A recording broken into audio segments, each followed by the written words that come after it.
Hi further maths students. In this video we're going to go through a couple of examples from the start of chapter 5, and this is a bit of an introduction into deciding on which transformations might be performed in order to linearise data. So let's have a look at example A1. This is from our chapter 5 notes. The question says state 3 possible transformations that could be used to linearise the scatter plot shown at right. So we can see that the scatter plot is non-linear because it has a bit of a curve to it. It sort of starts off increasing slowly and then it starts to increase much more quickly. It's definitely got a curved pattern to it.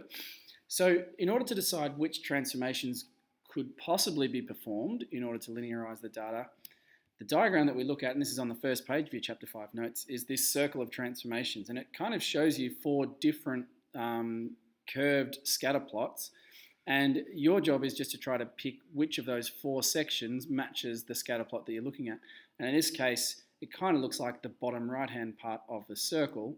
And so our possible transformations are, we could take the log of the y variable, we could do 1 over the y variable, which is the reciprocal transformation, or we could square the x variable. And so the answer to the question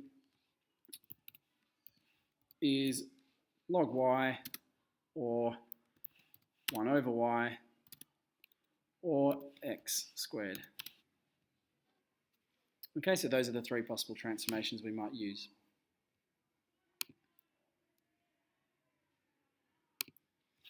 This second example is a similar kind of question. This time it's multiple choice, but we're also given names for the variables, so we're not just talking about x and y in general terms.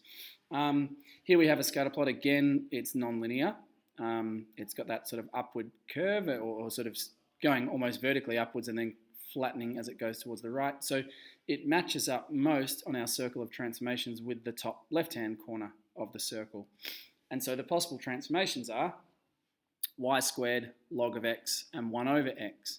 Now remember that y and x are actually our variables on the axis here. So x is internet use in this question and y is mathematics achievement. So when we think about these possible transformations, we've got mathematics achievement squared would be y squared. And if you read through these options here, we haven't got an option that says mathematics achievement squared. The next possibility is log of x, which would be log of the internet use. And if we read through these options carefully, you'll notice that option C says mathematics achievement against log of internet use. And that does match up to one of our possible transformations. So the option given in part C is definitely a possible one that we could use. The reciprocal of x, 1 over x, is another option mentioned, which would be 1 over internet use. But again, that one's not in any of our 5 possibilities here. So the correct option, the only one of these 3 transformations that could work, is log of internet use, and that is option C. So option C is our correct answer.